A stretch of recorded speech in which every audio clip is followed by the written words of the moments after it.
전문 강사들과 함께하는 세상의 소리를 진단합니다. 이상도의 청진기입니다. 예, 안녕하십니까. 2부 이슈 청진기입니다.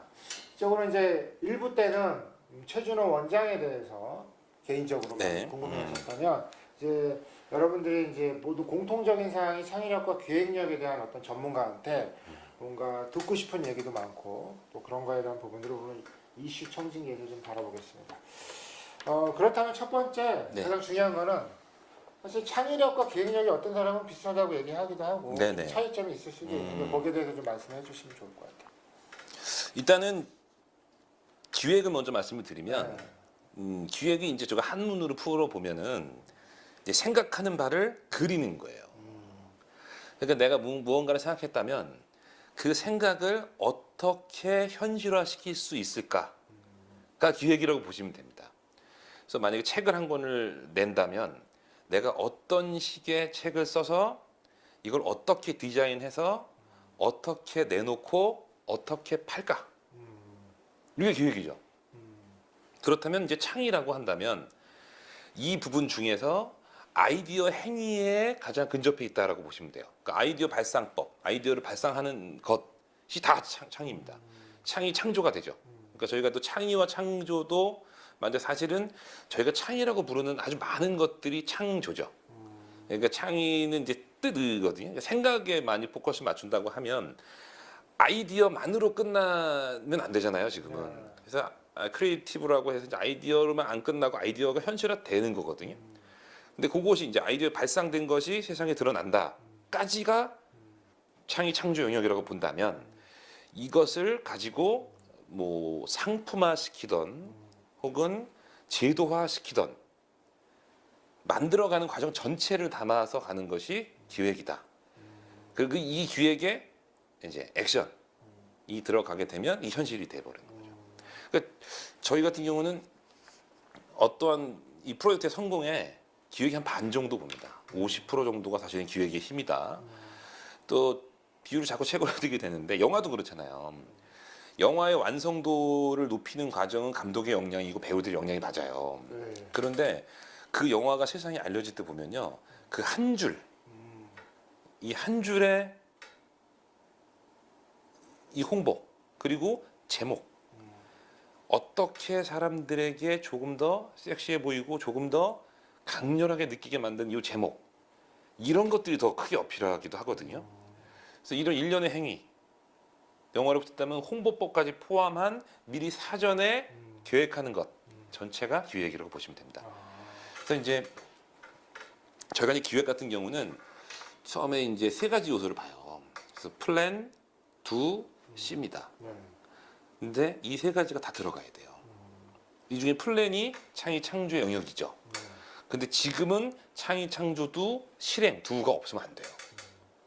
반드시 있어야 됩니다. 그러니까 아이디어가 사장되면 그냥 그걸로 끝이지 그건 전혀 창의적 창조적 행위가 아닌 거예요. 지금은. 예전에는 그런 것들이 되게 중요한 행위였죠. 근데 지금 현실은 되니까 아주 다양한 방법을 통해서 어느 정도의 실천을 할 수가 있거든요. 그러니까 3D 프린터 하나만 예를 들어도 예전에는 무언가 내가 생각을 하고 그걸 만들려면 큰 공장에 가서 줌을 뜨고 만들어졌단 말이에요. 근데 지금은 3D 프린터로 구현이 가능하단 말입니다. 개인이. 그래서 내가 낸 아이디어가 어느 정도의 실행까지도 가는 거죠. 그래서 이것까지도 포함돼야 지금은 제대로 된 창조 행위다라고 볼 수 있는 겁니다. C가 마지막에는 좀 네, 보여지는 거죠. 보여지는. 네, 보여지는 것들 이거죠. 그러면은 특허나 실용 같은 경우에는 사실 받긴 했는데 그 상품화가 되지 않으면 그거는 기획까지 간 거. 아니 그 단계라면 어느 정도 창의 창조 행위라고 봐야죠.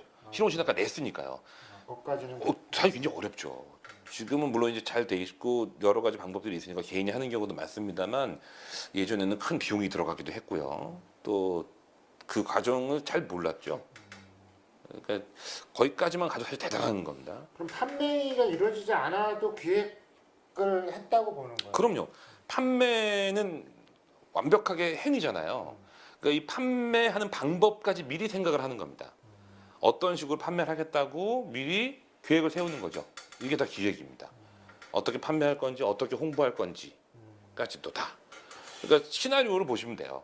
하나의 생명체가 탄생하는 과정부터 소비자를 만나기까지의 모든 과정을 미리 설계하는 과정이 기획이다.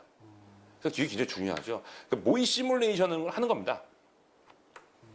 그러니까 이제 여기서 드러나게 될 향후 펼쳐지게 될 문제점까지도 다 미리 예측을 하고요. 그 문제점에 대해서 어떻게 우리가 극복할지에 대한 것까지도 고민을 하는 거죠. 이게 기획에 들어가는 모든 과정입니다. 그러니까 근데 사고 이게- 영역의 거의 핵심이죠. 네. 근데 이게 어떻게 보면 어른들은 기획까지 가능한데 아이들이 기획까지 가기에는 쉽지가 않잖아요. 창의력 정도는 뭐 좀 어느 정도 갈 것 같은데 기획이라고 하는 부분들은 네네. 사실 더 촘촘하고 세밀하고 뭔가 경력이 네네. 좀 있어야 될 것 같은데 네. 아이들한테 이걸 적용했을 때는 어떻게 해요? 그 아이들도 이거 코칭을 받으면 돼요. 그러니까 자기들 수준에서 생각하면 되는 겁니다. 자기들 수준에서 한번 해보는 거예요. 그러니까 저희가 이제 그 독서록을 쓴다 아이들이 그러면 독서록을 쓸 때 막연히 그냥 처음부터 책 하나 읽고 쓰는 아이들이 있는 반면에 기획력이 좀 있는 아이들은 어떻게 쓸지 고민을 합니다. 그래서 처음에 서론은 어떻게 들어가고 중간에 본론은 뭐뭐로 몇몇 장으로 나누고 마지막에 결론이 들어간다. 결론은 이런 식으로 도출하겠다. 책을 읽고 난 후라면 그런 일련의 과정들을 기획을 하죠. 그러니까 생활 계획표 학생들 입장에서는 아주 중요한 기획이죠. 내가 예측을 하는 겁니다. 미리 사전에 몇 시부터 몇 시간을 자고 아침에 일어나서 무엇을 하고 등등의 계획을 세우는 거죠. 만약에 못 지킬 거를 대비해서 시간을 좀 길게 잡는 경우도 있을 것이고요. 변수를 고려해서 자기가 할 만큼의 목표를 세우죠. 이런 것들이 다 일련의 기획 과정이라고 보시면 돼요. 훈련을 하는 겁니다. 기획은 아주 소수의 뛰어난 기획가가 있어요. 사실이죠. 근데 그렇지 않고 대부분의 경우는 연습과 트레이닝 자꾸 하다 보면 는니다. 그리고 코칭을 받으면 누구나 다 훌륭한 기획을 만들어요. 그러니까 평범한 사람 10명이 모여서 기획을 짤 때 방법을 모르면 산으로 가는 경우가 많지만 어느 정도 코칭을 받으면 각자 개개인이 가지고 있는 자기 역량을 발휘해서 해냅니다. 기획이 매력이죠. 그래서 저는 기획 같은 경우는 1인이 하는 것보다는 팀으로 할 때가 더 효과가 있다고 봐요. 여러 가지 경우의 변수도 나오게 되고 새로운 아이디어나 새로운 방법들이 등장을 하거든요. 그래서 훌륭한 기획은 훌륭한 창의적 아이디어 바탕으로 만들어 가는 거죠. 그렇다면 좀 더 구체적으로 네네. 좀 말씀드리는데 그럼 그런 인재는 사실 그 어렸을 때부터 형성 네네. 뭐 어느 창의력은 가끔가다 네. 보면은 그 영재 같은 스타일도 있겠지만 보통 교육을 통해서 경험을 통해서 이렇게 가족이나 가정이나 네. 뭐 이런 어떤 외부적인 거에 의해서 또 국가도 또 네. 그런 영향력을 미치는데 구체적으로 좀 그렇게 창의력과 기획력이 있는 인재 있는 나라를 좀 만들려면 네. 전문가 입장에서는 어떻게 하면 좀 좋을 것 같아요? 그러니까 이제 저희가 항상 하는 말이 있어요. 교육 시스템 그리고 문화가 있습니다. 그러니까 문화인데 창의와 기획에서 되게 중요한 것 중에 하나가 왜라는 질문이에요. 왜? 아주 중요하거든요. 네. 왜라고 물어야 돼요. 기본적으로 왜라고 묻는 게 뭘 배는 겁니다. 근데 저희가 이제 그런 문화 우리는 다 경험했어요. 대학교 때 수업이 끝나고 교수님이 묻습니다. 질문 있는 사람 손 들으라고 하면요. 막상 누가 진짜로 손을 들어요. 그럼 어떻습니까? 분위기 싸해집니다. 그렇죠. 저 뭐야 쟤? 그죠? 저 뭔데? 끝나고 묻지. 질문을 하라고 해서 질문을 해도 지탄을 받아요.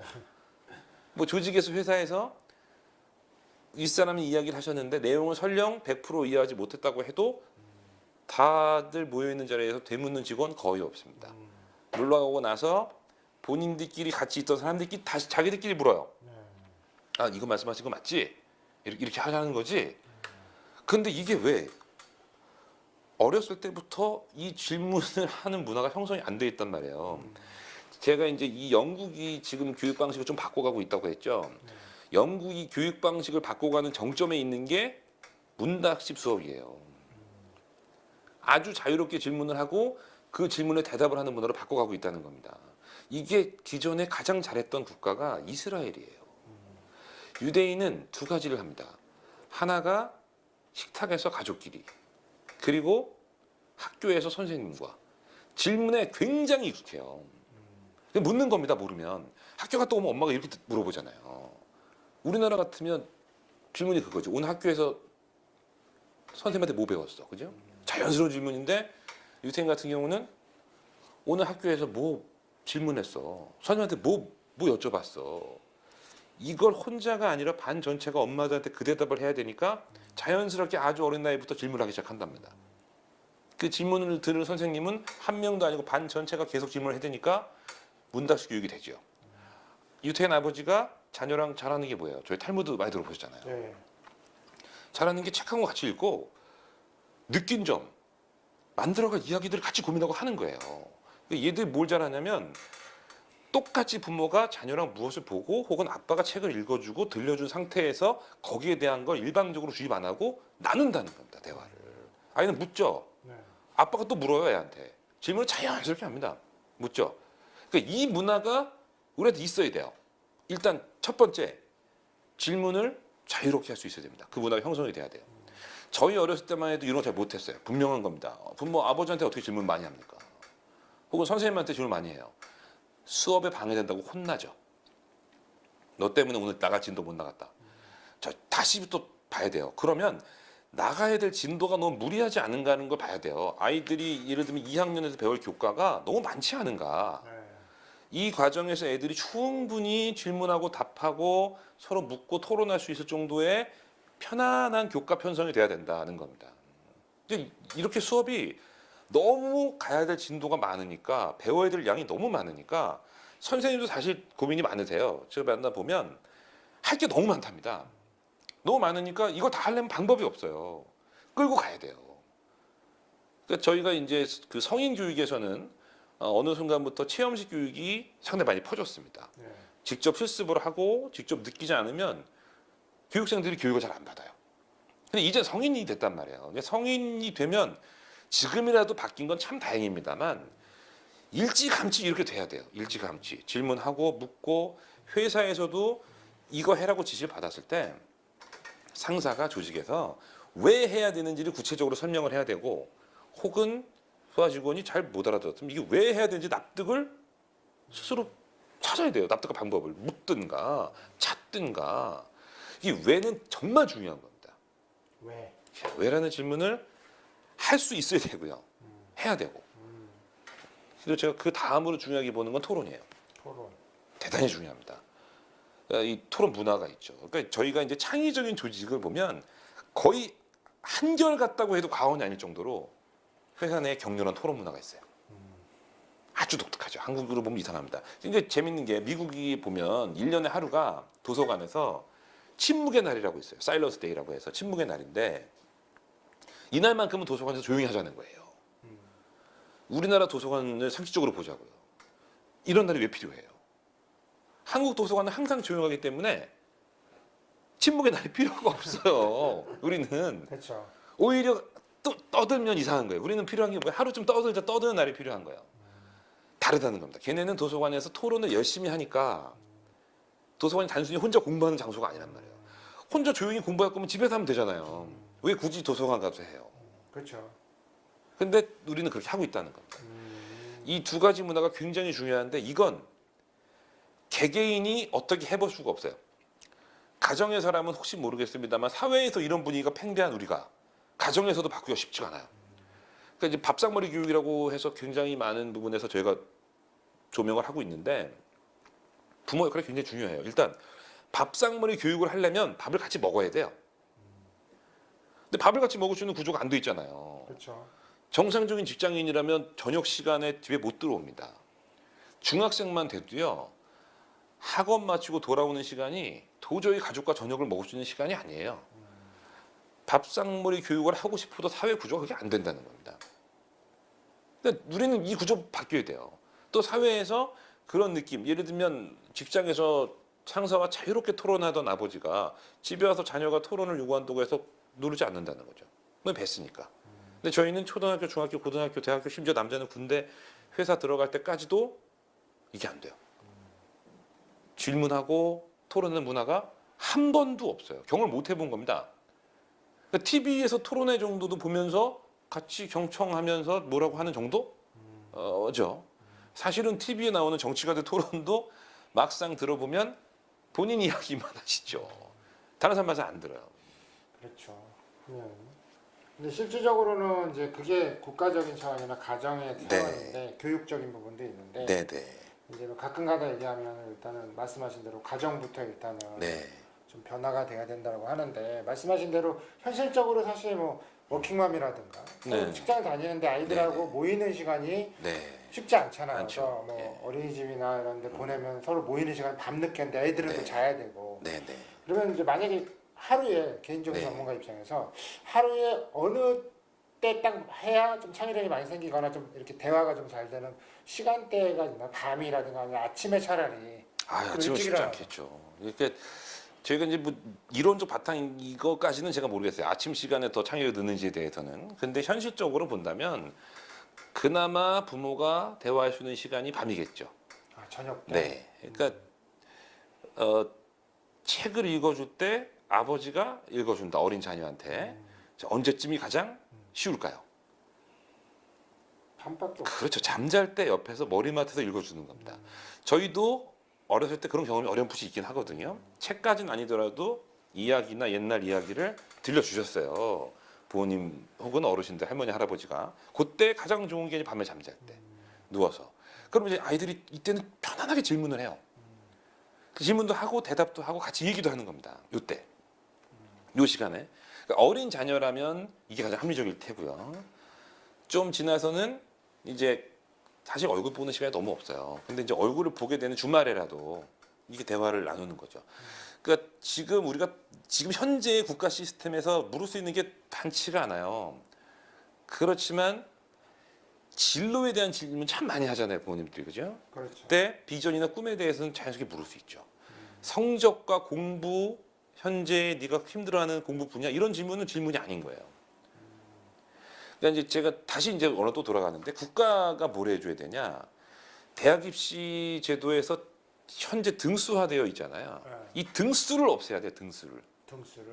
그러니까 이게 등수로 가게 되면 등수에 집착을 하잖아요. 그렇죠. 그러니까 등수에 집착을 하는데 어떻게 다른 형태를 할 수가 있어요? 그렇죠. 대단히 어려운 부분입니다. 그러니까 이게 쉽지만은 않을 것 같아요. 왜냐면 이제 네. 어떤 등수가 없으면 누가 이렇게 성적 세울 때 어떻게 뽑을 건가부터 해가지고 이제 네. 상당히 많은 고민을 좀 해봐야 되는데 요즘에는 이제 그렇게 되면 이제 4차 산업혁명이라는 게 이제 오고 있고 또 온 데도 많고요. 중요한 거는 거기서 강조되는 부분들은 결국은 네. 창의력이라는 이런 부분으로 인해서 만들어진 네네. 어떤 결과물이 현재 그렇게 네. 된 거잖아요. 네.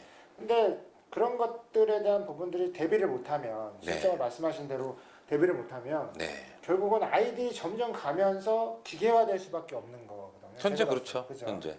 예. 좀 인간이 어차피 만든 건데 그래서 창의력과 기획력을 좀 4차 산업 사회에서 네. 아이들이 이제 커가는 아이들이 미래로 봤을 때는 네. 요것만은 아이들한테 얘기를 해주라면 얘기에 대한 부분들 그런 것들이 좀 있으신가요? 아이들한테요. 그러니까 아이들한테 하는 게 아니라 부모가 바뀌어야죠. 아, 부모부터. 네. 그러니까 아이들한테는 뭔가 큰 지시를 하면 안 됩니다. 절대 지시를 하지 않고요. 부모는 제약을 안 둬야 돼요. 자꾸. 그러니까 제약이 있으면 제약을 없애는 겁니다. 그러니까 하루에 문제집 몇 장을 풀어야 하고 뭐 예를 들어서 뭐 그 형태는 어쩔 수 없어요. 지금 현재 필요하니까 해야 됩니다. 그런데 푸는 방식이라도 자유롭게 가는 거죠. 그러니까 모범 답안이라는 거 자꾸 보여주면 안 됩니다.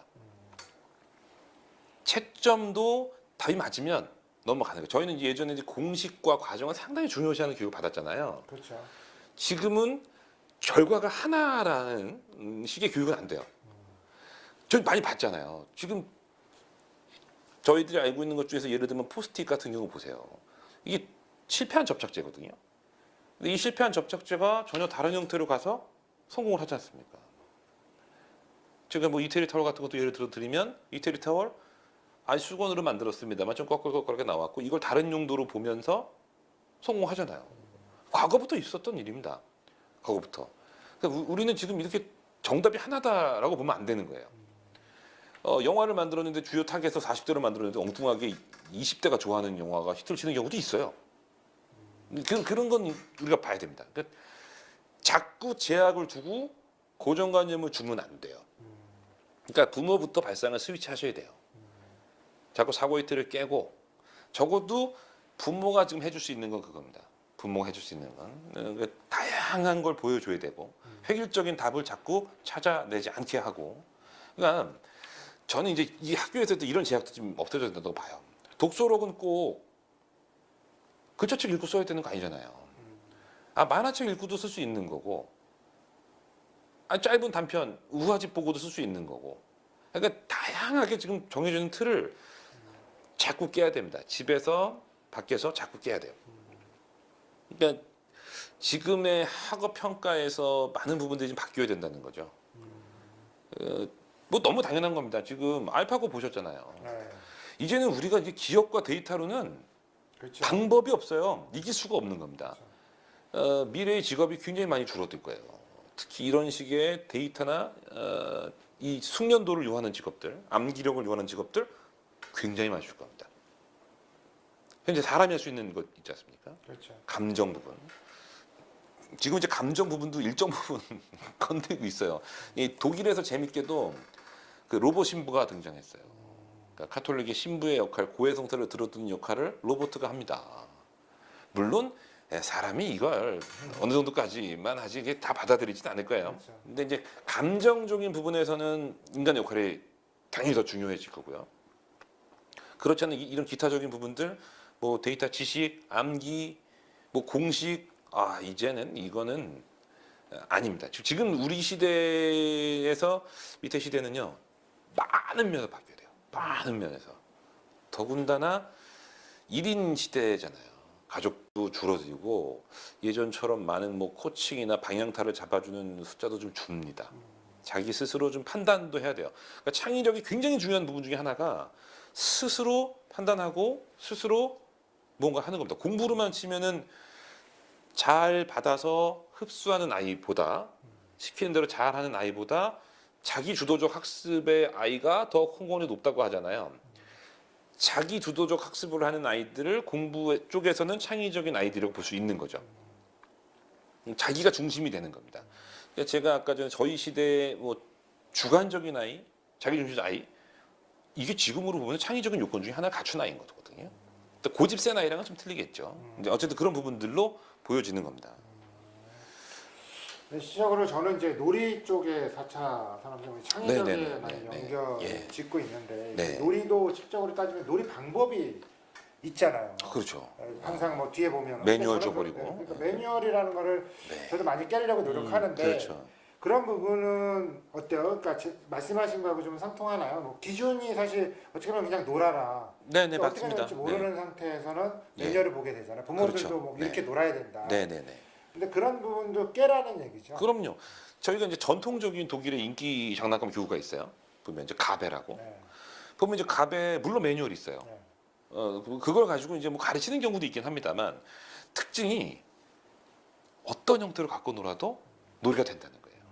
그러니까 긴 시간 동안 가는 겁니다. 지금은 장난감도 사실 없애려고 드는 추세거든요. 이제 많은 실험에서 등장을 합니다. 장난감을 갖고 노는 아이들에게 장난감 뺏었어요. 없앱니다. 하루아침에. 그럼 이제 애들이 처음에 당황해요. 뭘 해야 되지? 근데 시간이 지나면요, 얘들이 장난감 없이 노는 방법을 찾아요. 이 장난감에 이 방법만 있다라는 식으로 가면 그 장난감의 가치가 현저히 떨어지는 겁니다. 말씀하신 것처럼 장난감에도 다양한 놀이 방법이 있고 그걸 자기들끼리 개발하게끔 유도해 주는 거죠. 그러면 물론 장난감이 없이 놀이를 개발하는 게 최우선이겠습니다만 장난감을 갖고 놀면서도 새로운 것도 만들어낼 수 있다면 그것도 괜찮다라고 저는 생각을 하는 거죠. 그러니까 놀이 방법도 스스로 갖고 놀면서 자기가 네. 만드는 것이 훨씬 네, 낫지. 네, 맞죠. 주어진 놀이를 하는 것보다는 네. 말씀하신 대로 그래서 부모는 절대로 놀이 방법 같은 거 설명하면 안 돼요. 물론 이제 꼭 해야 되는 방법들이 있죠. 그런 놀이도 있긴 합니다. 윷놀이 같은 건 룰이 있잖아요. 근데 이제 애들끼리 놀 때는 니들끼리 룰 만들어라라고 전해줄 수 있죠. 네, 그렇죠. 이렇게 자유롭게 룰을 만들어서 놀아라. 네, 라고 할 수 그런 있습니다. 것도 되게 저도 강조하는 편인데. 네. 그러면 사실적으로 따지면 이제 그게 성인과 아이들을 제가 잠깐만 구분을 하는데 네. 이 창의력과 기획력이라고 하는 부분들은 지식과의 관계가 많이 들면 훨씬 더 좋은가요? 아니면 뭐 이런 그러니까 내가 지식을 많이 갖고 있으면 네. 창의력에 많이 도움이 물론 기획력에 도움이 되겠지만 네, 도움이 되죠. 네. 네. 그렇게 되면 뭐 사실 아이들한테는 저희 이제 방송에서도 항상 그 얘기하는데 요즘에 영상을 많이 아이들한테 네, 틀어주고 네. 만화나 네. 영화를 틀어줬을 때 네. 걔네가 그걸 갖고 놀면 그 틀을 자꾸만 흉내내기 시작을 한다. 네네네. 근데 그 아이들이 정말 이게 좋은 건가 나쁜 건가, 창의력이 이게 좋은 건가, 교육이 왜 이런 거에 대해 헷갈려 하시는 분이 계세요. 네네네. 근데 그런 거에 대한 것들은 어때요? 저는 만화나 영화는 보여주는 게 굉장히 좋다고 생각해요. 만화나 영화. 사고의 틀을 아주 넓게 갑니다. 특히 이제 영화나 만화는요, 상상의 제약이 없잖아요. 그러니까 사고의 틀을 정말 무한정 확장해 주는 경우가 많아요. 물론 이제 단편적인 만화를 계속 보는 경우는 바람직하지는 않겠습니다만, 만화도 시리즈물로 계속 나오는 것보다는 영화화되어 있는 만화들이 있거든요. 그런 만화 영화, 극장에서 상영하는 영화 같은 경우는 애들의 틀을 사고의 틀 많이 깨줘요. 근데 여기서 또 뭘 해야 되냐? 부모는 같이 봐야 돼요. 같이. 같이 보고 같이 그걸 얘기해야 돼요. 토론하고 거기에 대한 상황에 대해서 묻고 대답하고 다시 역할 바꿔서 질문하기 유도하고 다시 대답하고, 그러니까 뭔지 알아야 부모가 얘기가 됩니다. 이 장난감이 뭔지 알아야 얘기가 되고 아이들이 좋아하는 캐릭터가 뭔지 알아야 이야기가 되고, 그런데 그걸 보여줌으로써 반작용도 반드시 있죠. 아, 그렇죠. 다 어디 가나 다 있습니다. 근데 저는 긍정적인 요소도 많다고 보는 거죠. 그래서 보여주는 게 좋다라고 생각을 합니다. 단 따라와야죠. 부모가 같이 보고 같이 이야기할 수 있어야죠. 그러니까 이제 말씀하시는 거는 그냥 그 아이가 내가 같이 놀아주기 싫어서 그냥 던져주는 핸드폰에 어떤 영상을 봐라 이런 게 아니라, 아, 그건 아니죠. 예, 그냥 자기도 참여할 수 네네. 있고 그렇죠. 뭘 봤는지 또 질문도 하면서 네, 맞습니다. 이게 모든 게 다 어우러져야 네. 그게 좋은 영향을 미치지. 무조건 네. 아무리 만화 영화 보여준다고 해도 그냥 툭 던져주고도 보고 끝나고 해버리면 아무 그건 소용이 없다라는 아니죠. 그건 거죠. 아니죠. 예, 그렇게는 하면 안 되죠. 예, 결국은 그런 뜻인 것 같아요. 부모 입장에서는 편리성을 위해서 보여주는데 네. 거기에 대한 우려가 있는데 내 역할을 어떻게 해줘야 되나. 그러니까 부모가 항상 얘기해 주는 건 그러려면 같이 볼 시간이 없는데, 아까 이제 원론으로 돌아가면 그 보여주는 이유는 분명하게 네네. 아이 그렇죠. 놀 시간이 없어서 네. 보여주는데 내가 같이 보면 뭐 네. 이런 것들이 사실 이게 해결 방법이라는 거는 결국은 노력을 해야 되는 것 같아요. 맞습니다. 네. 틈틈이 노력하지 않으면 다 어떻게 이루어지겠어요? 그냥 무조건 툭 틀어주고 만화 봐 하고 나가는 건 아니다. 저는 시리즈물의 만화를 보는 것은 권장하지 않고요. 그런 극장에서 상영했던 영화들을, 만화 영화들을 보여주고, 또 그냥 영화들도 있어요. 아이들이 같이 볼 만한 영화들. 그러니까 사고의 틀을 굉장히 많이 깨주거든요. 그러니까 저희 경험했잖아요. 저희 어렸을 때 스타워즈 같은 영화들을 보면서 우주에 대한 상상을 하고, 로봇에 대한 환상을 하고, 그러니까 제가 이제 느꼈던 것 중에 하나가 일본의 로봇 산업이 상당히 발달해 있어요. 네. 이제 4차 산업혁명의 큰 하두 중에 하나가 로봇인데, 네. 로봇 산업에서 일본은 대단한 수준에 올라가 있습니다. 근데 그 일본에서 그 로봇 산업을 발전시킨 세대가 누구냐면 아톰을 보고 자란 세대라는 거예요. 아톰. 그러니까 아톰을 보고 자란 세대들이 로봇에 대해서 관심을 갖기 시작하고, 이들이 그 다음 세대한테 이어주면서 지금 일본이 대단한 로봇 강국이 됐다. 그러면 당시에 이제 아톰을 보지 않았다면 그 시대의 아이들이 로봇이 뭔지 모르는 거예요. 근데 이제 조금 두렵긴 합니다. 사람의 형태를 가진 로봇들이 계속 등장하면 우리 좀 무서울 수도 있어요. 그렇죠. 그렇지만 로봇은 분명히 로봇인 거고요. 그 로봇을 보고 동경하고 로봇을 좋아했던 세대들이 로봇을 만들고 있다라는 건 대단한 아이러니죠. 그렇죠. 하면서 네. 사실 그 만화 영화라고 하면 그 당시에 우리 쪽의 만화 영화는 네. 자주 보지도 못했지만 어쩌다 보면 정말 저게 나올 수 있을까라는 상상력은 그렇죠. 있지만 네. 저걸 만들 수 있을까, 어떻게 저렇게 네. 사람처럼 막 마징가 제트나 저렇게 네. 하는데 지금은 사실 현실화됐잖아요. 그럼요. 네. 영화도 똑같습니다. 제가 기억나는 영화 중에 이제 한 20년이 넘었어요. 데몰리션 맨이라는 영화에서 화상 통화신이 나와요. 당시에 되게 신기한 거죠. 그렇죠. 근데 이게 그냥 그대로 되는 겁니다. 지금 저희 화상 전한 지가 10년이 넘었어요. 맞아요. 그러니까 먼저 보여줍니다. 이상하게 성각자들은 희한하게 그쪽 분야에 많아요. 만화, 영화, 소설 이쪽의 분들이 시대를 앞서는 상상을 합니다. 그리고 그것들이 현재는 기술 구현이 안 되지만 프라운관 속에서 스크린 속에서는 기술 구현이 되거든요. 그럼 그걸 보고 본 사람들이 다시 이게 현실이 가능하겠구나라고 생각을 하고 현실에서 만들어가요. 그러니까 닭이 먼저나 달걀이 먼저냐에 대한 질문 받을 수 있습니다만 서로 긍정적인 영향을 끼쳐서 시대를 움직이고 있는 건 지금 사실이죠. 맞아요. 그러면 이제 여담으로 네. 제가 봤던 것 중에서 아직 그나마 네. 아직 실현은 안 됐는데 이게 네, 꼭 네. 나올 거다 만화 영화나 이렇게 보시면서 네네네. 나올 것 같다라는 게 있으세요? 아 그럼 이제 여러 가지 있죠. 어떤 거요? 아니, 대표적으로 저는 그 집사 로봇 예. 바로 한 20년 내로 현실화 될 것 같아요. 아 그래요? 예, 집사 로봇 그러니까 집에 들어가면 로봇 집사가 나타나는 겁니다. 아 집사. 네, 나타나서 오셨어요. 식탁 준비하고요. 이런 것들을 저는 바로 될 거라고 봐요. 한 20년 내로 된다고 보고 또 이제 그 공중 택시. 공중택시. 예전에 저희가 제오 원서라는 영화에서 봤던 네, 장면이에요. 거기 떠다니는. 네, 거. 떠다니는 거. 그것도 제가 볼 때는 몇십 년 내로 되지 않겠느냐라고 생각을 하고요. 이제 그 언어를 통해서 그 사물을 움직이는 부분들도 이미 기술은 어느 정도 와 있고요. 이제 비용이 문제 때문에 상용화가 안 되고 있는데 그것도 제가 곧 만날 수 있지 싶습니다. 그러니까 말하면 이제 뭐 전등 켜지고 등등 이제 뭐 지금은 뭐 말씀하신 대로 밖에서도 스마트폰으로 집에 그럼요. 다 확인도 가능하고 전등도 끄고 하는 시대니까. 네, 저는 이제 얼핏 드는 게 네, 뭐 지금은 완전 상용화는 안 되는데 지금 어느 정도 하는데 저는 은하철도 999에서 아, 철도가 움직이면서 아. 정거장에 티켓 내고 난 그걸 되게 상상을 많이 네, 했거든요. 네, 네.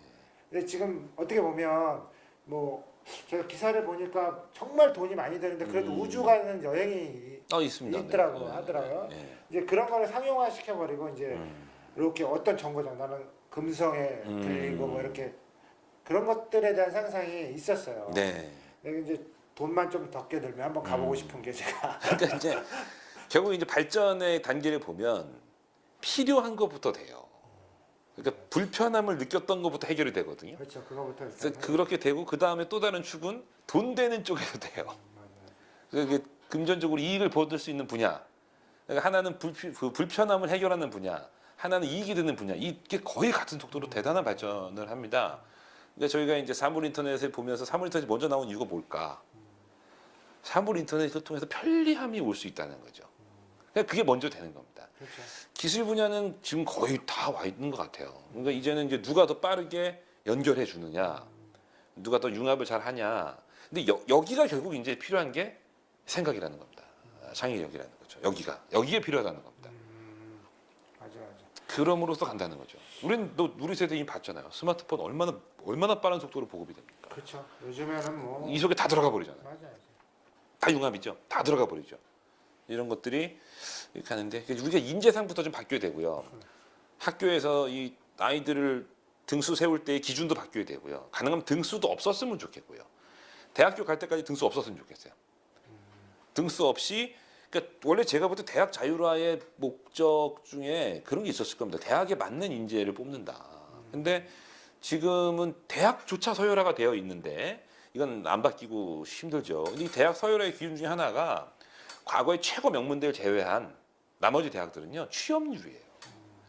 그러니까 취업을 얼마 시키고 몇 명 시켰느냐에 따라서 이 대학이 좋은 대학이냐 나쁜 대학이냐. 그러면 그걸로 서열을 서야 되니까 대학은 당연히 대학교에서도 취업이 잘 되는 공부를 시킬 수밖에 없는 겁니다. 그렇죠. 그러니까 이제 우리 전통 인문학, 정통 과학 분야들은 과가 통폐합되거나 없어지거나 하는 문제가 생기죠. 왜? 이들은 취업이 잘 안 되거든요. 그러니까 이제 상대적으로 비교해 보면은 이제 이스라엘의 와이즈만 연구소라고 들어보셨잖아요. 예. 그러니까 얘네 특징이 이 연구원을 뽑을 때요, 연구 프로젝트에 지원하는 것들이요, 자기 세대에 구현될 만한 연구에는 지원을 안 해요. 최소한 빨라도 다음 세대에 구현될 연구를 시킵니다. 그러니까 이게 미래를 준비하는 사람들이거든요. 근데 이게 이스라엘이 당연히 세계 최고 아니에요. 근데 이런 일련의 교육 과정들은 세계 최고가 되기에 충분해 보이는 거예요. 그런 자본과 걔들이 인구가 있다면 금방일 겁니다. 물론 이제 그건 현대화된 자본을 가지고 있는 미국이나 일본이나 영국이나 프랑스에서 더 많이 인재를 가져가니까, 그리고 이미 산업화가 너무 잘 돼 있는 곳이니까. 하지만 이제 4차 산업혁명 시대에서는 달라질 수 있는 거죠. 저는 이스라엘의 약진 충분히 가능하다고 보고요. 지금도 물론 강력한 나라지만 더 대단해질 거라고 보고 저희가 가능성이 있다고 봐요. 시스템 바꾸면 세계에서 가장 머리 좋은 나라로 평균 적어도 IQ 지수만으로 믿는다고 하면 대한민국은 대단한 나라입니다. 뭐 과학 올림피아드, 수학 올림피아드에서 얼마나 좋은 성적을 거둡니까? 그러니까 이런 인재들을 사장시키고 있다. 그 정용한 틀에 자꾸 맞춘다. 그 대학 졸업하고 군대 갔다 오고 하는 와중에 이게 창의적인 인재 혹은 뭐 뛰어난 인재 혹은 자고가 넓은 인재가 아니고 회사가 원하는 인재로 가요.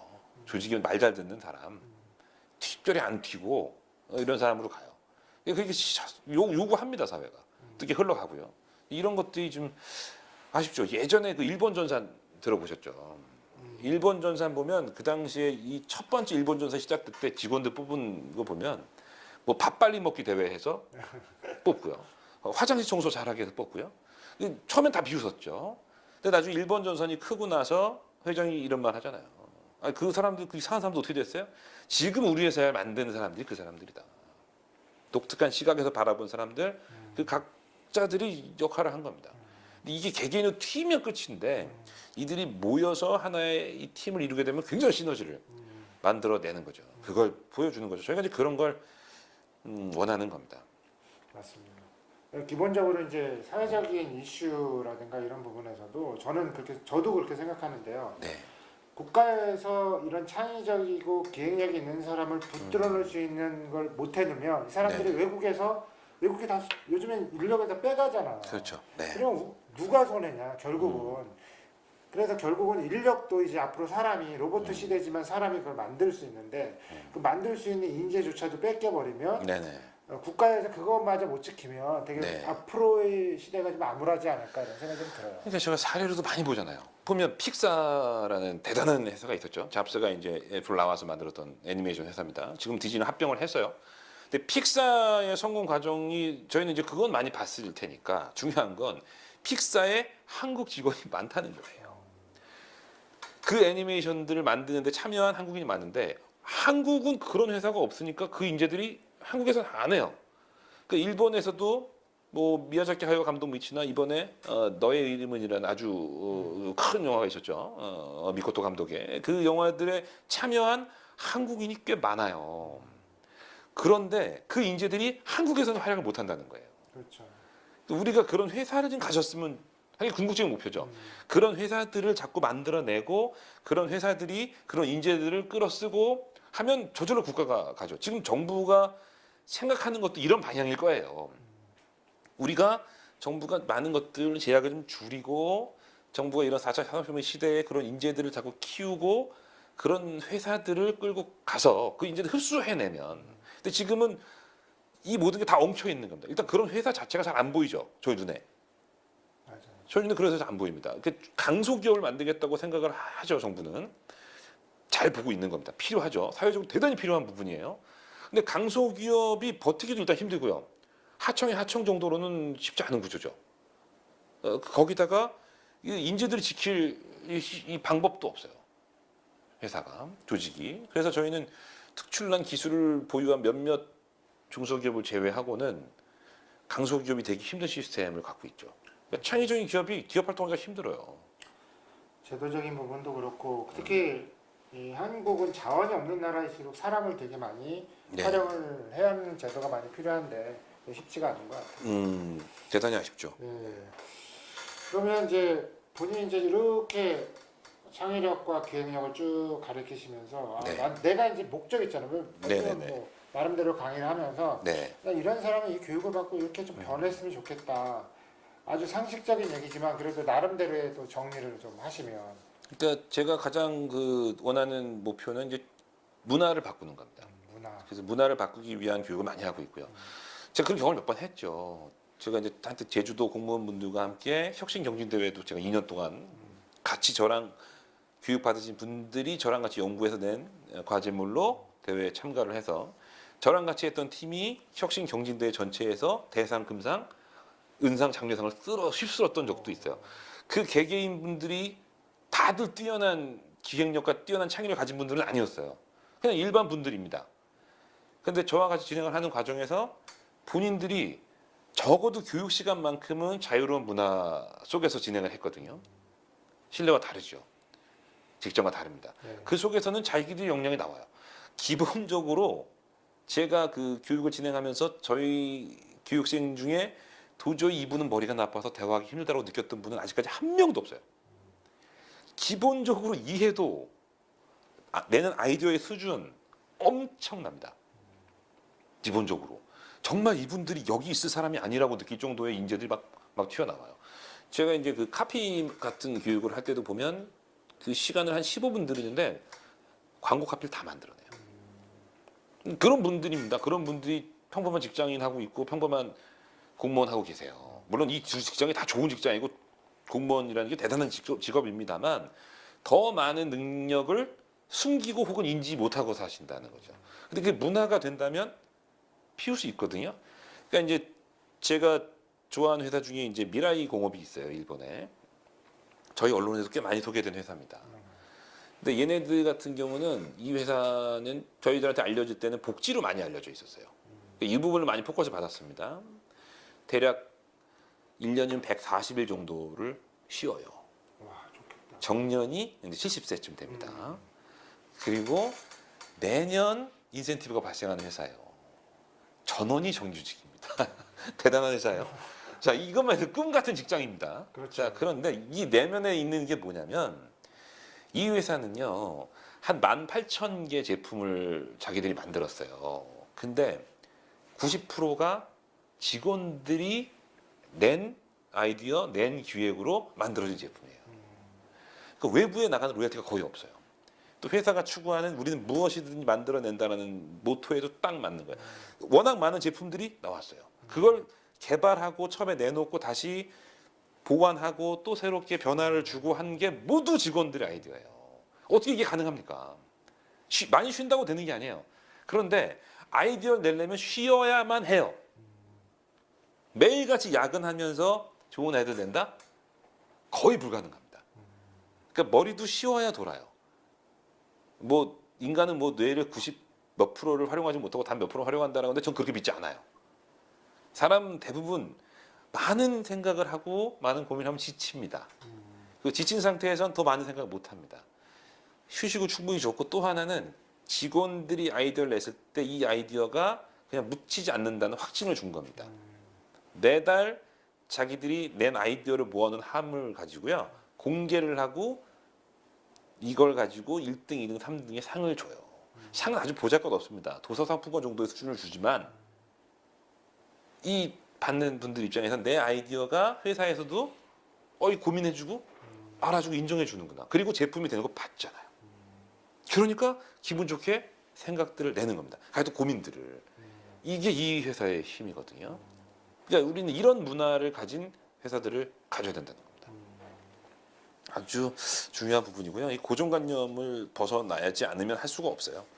근데 이제 한국은 특히 이런 상하급이 있어서 제 말씀하신 대로 네. 변화가 될 사람이 CEO잖아요. 네네. 중소기업 그렇죠. 같은 경우 CEO가 변화가 네. 그런 네. 마인드가 없으면 네. 결국 말씀하신 대로 이제 내도 묵살되는 경우가 많잖아요. 네. 현실성 가능성에 대한 네. 문제들 때문에 그래서 그런 것들이 어떻게 보면 역으로 생각하면 네. 직원들이 이런 교육을 받는 게 아니라 오히려 네. CEO들이 받아서 네네. CEO들이 변화된 후에 직원들한테 전파해 주는 어떤 형태가 제 생각에 좋지 않을까. 바람직하죠. 그죠?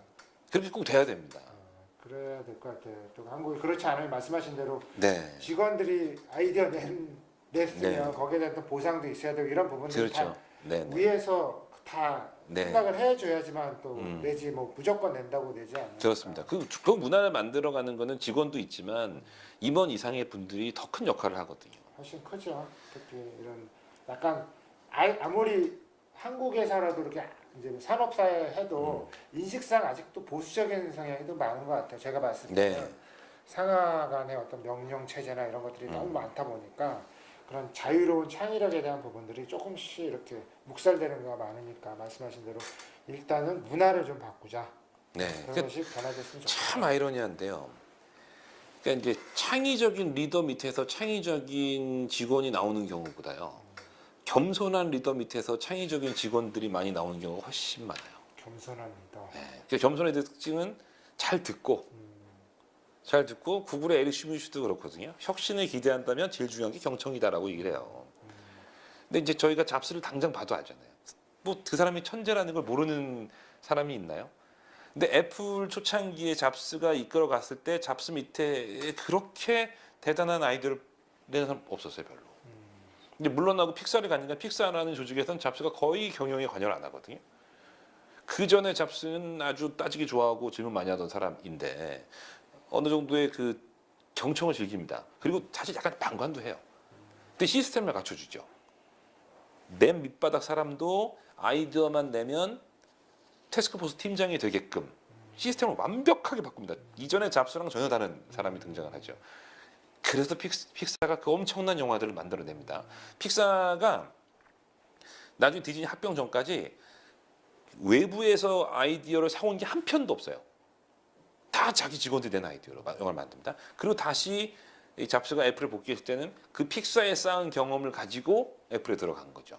그때 우리가 알고 있는 지금의 애플이 만들어지죠. 그러니까 이게 저는 그래서 경청할 줄 아는 리더, 겸손한 리더가 더 뛰어난 직원들 창의력을 이끌어낸다라고 생각을 합니다.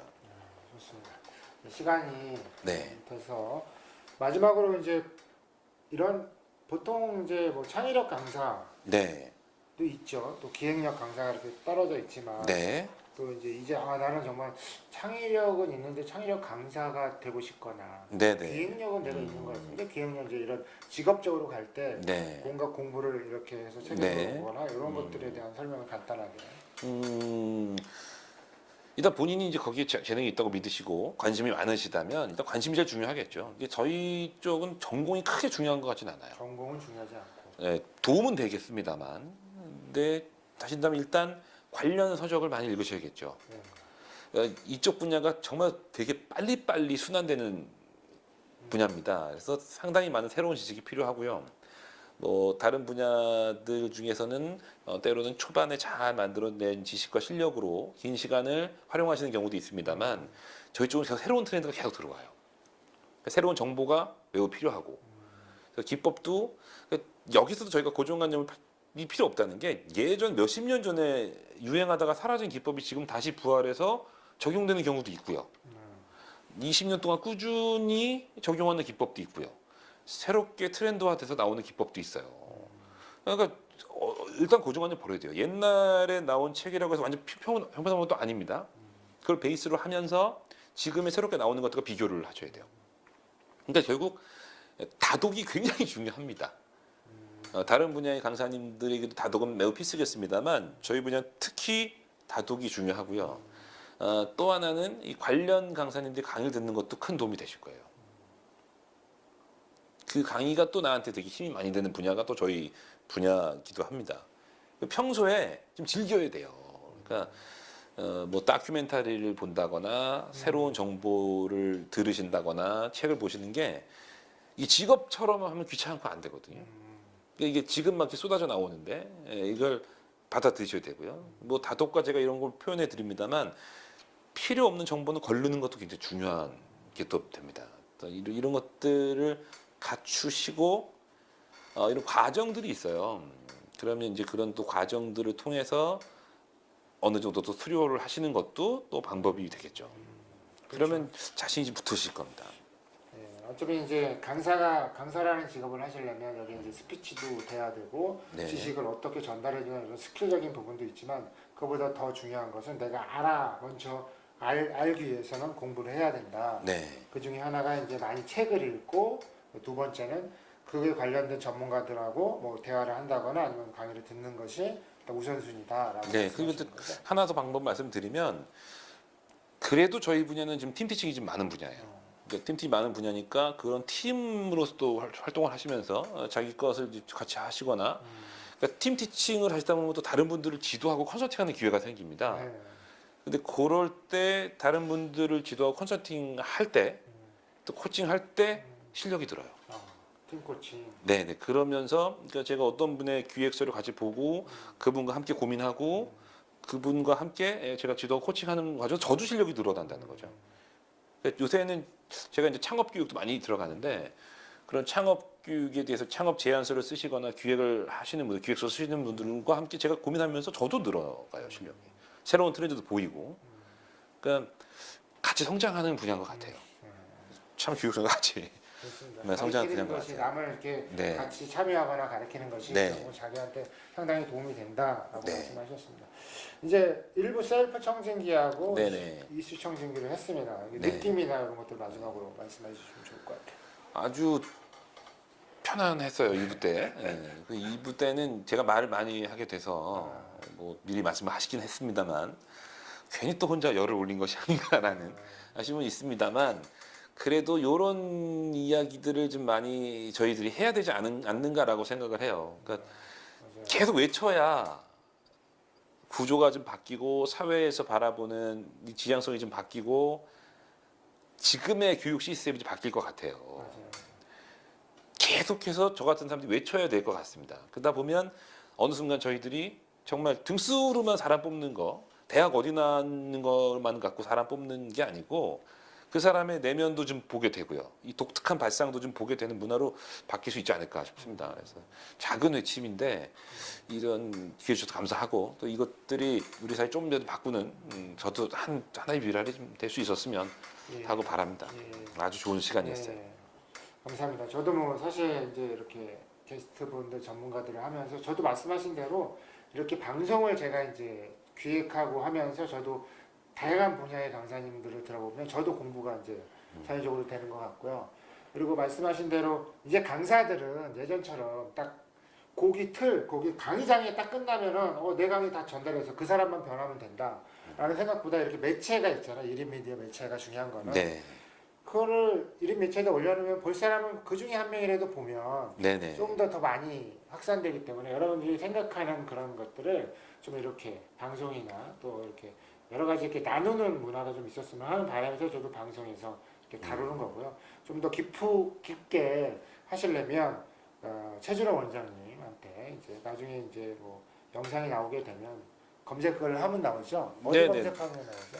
네이버나 다음에서요. 최준호 저도 나오고요. 또 이제 저희 21세기 미디어닷컴 미디어닷컴 연락하셔도 연락하셔도 되고 네. 또 강사들 이렇게 소개해주는 어떤 사이트가 있잖아요. 네네. 강연도서관에서 강연도서관. 또 연락하셔도 되고요. 네, 그렇죠. 다양한 루트를 통해서 서로 간에 이제 좀 아쉬웠던 거, 또 질문이나 이런 것들 좀 했으면 좋겠습니다.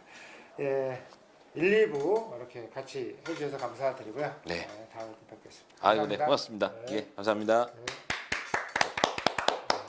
수고하셨어요. 쾌적한 환경의 강남권 강의장을 찾으십니까? 아라미디컬 그룹 강의장을 권해드립니다. 수용 인원 30여 명, 완벽한 강의 장비. 양재역 5번 7구 7분 거리에 위치한 아라메디컬 그룹은 대한민국 강사님들을 응원합니다. 대관 문의 02-3453-6856